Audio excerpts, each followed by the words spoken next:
The very word secrecy is repugnant in a free and open society, and we are, as a people, inherently and historically opposed to secret societies, to secret oaths, and to secret proceedings. We decided long ago that the dangers of excessive and unwarranted concealment of pertinent facts far outweighed the dangers which are cited to justify it. Even today, there is little value in opposing the threat of a closed society by imitating its arbitrary restrictions. Even today, there is little value in ensuring the survival of our nation if our traditions do not survive with it. And there is very grave danger that an announced need for increased security will be seized upon by those anxious to expand its meaning to the very limits of official censorship and concealment. That I do not intend to permit to the extent that it's in my control. And no official of my administration, whether his rank is high or low, civilian or military, should interpret my words here tonight as an excuse to censor the news, to stifle dissent, to cover up our mistakes, or to withhold from the press and the public the facts they deserve to know. Don't let anybody make you think that God chose America as his divine messianic force to be a sort of policeman of the whole world. God has a way of standing before the nations with judgment, and it seems that I can hear God saying to America, you are too arrogant. If you don't change your ways, I will rise up and break the backbone of your power, and I'll place it in the hands of a nation that doesn't even know my name. Be still and know that I'm God. The promises of the great society have been shot down on the battlefield of Vietnam, making the poor, white and Negro, bear the heaviest burdens both at the front and at home. Though the civil rights leaders, for various reasons, refuse or can't take a stand or have to go along with the administration, that's their business. But I must say tonight that I know that justice is indivisible. Injustice anywhere is a threat to justice everywhere. And the response and dedication of our citizens, whenever they are fully informed. I not only could not stifle controversy among your readers, I welcome it. This administration intends to be candid about its errors. For as a wise man once said, an error doesn't become a mistake until you refuse to correct it. We made the wrong diagnosis. We should change the treatment. So we're not making progress there, and we should come home. The weapons weren't there, and we went in under UN resolutions, and our national security was not threatened. We're more threatened now by staying. We intend to accept full responsibility for our errors, and we expect you to point them out when we miss them. Without debate, without criticism, no administration and no country can succeed, and no republic can survive. That is why the Athenian lawmaker Solon decreed it a crime for any citizen to shrink from controversy.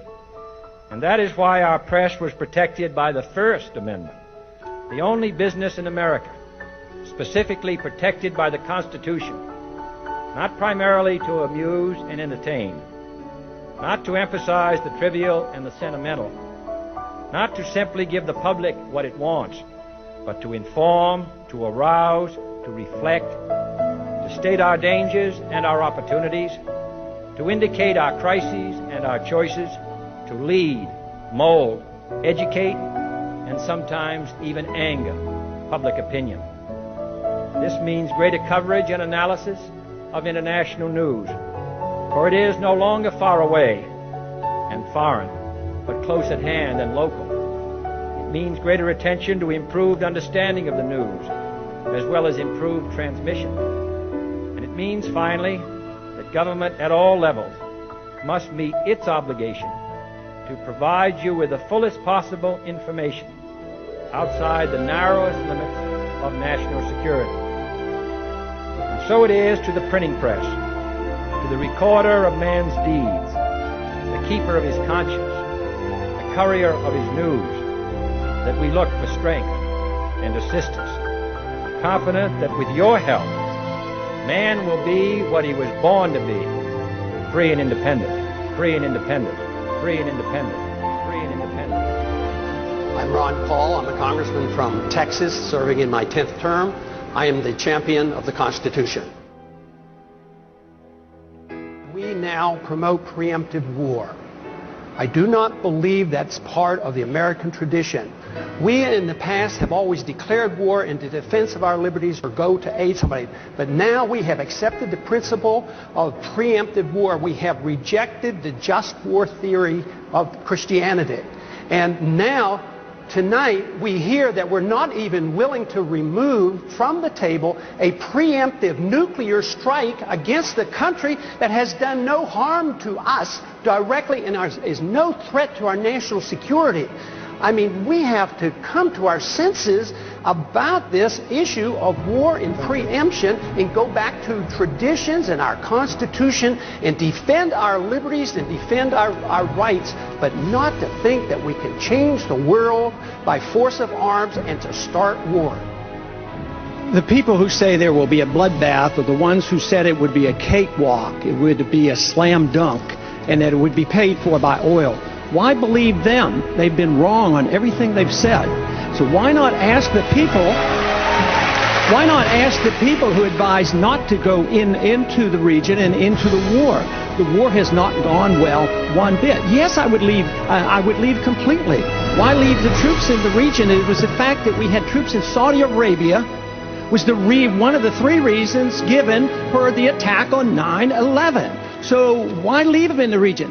They don't want our troops on the Arabian Peninsula. We have no need for our national security to have troops on the Arabian Peninsula. And going into Iraq and Afghanistan and threatening Iran is the worst thing we can do for our national security. I am less safe. The American people are less safe for this. It's the policy that is wrong.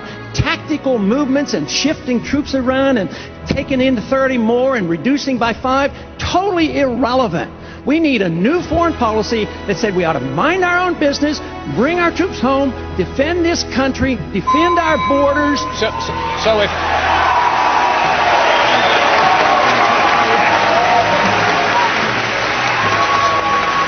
So Congressman Paul, and I'd like you to take 30 seconds to answer this.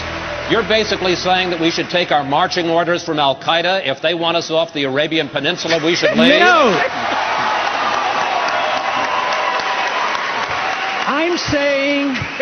I'm saying we should take our marching orders from our Constitution. We should not go to war.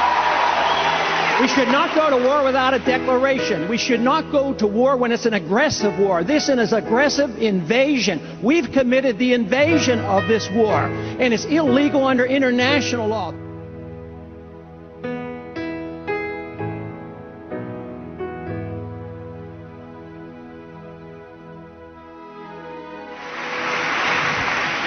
The American people didn't go in. A few people advising this administration, a small number of people called the neoconservatives, hijacked our foreign policy. They're responsible, not the American people. They're not responsible. We shouldn't punish them. Congressman, we are one nation.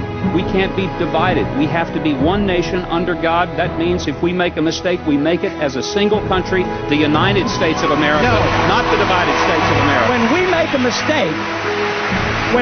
a mistake, it is the obligation of the people through their representatives to correct the mistake, not to continue the mistake.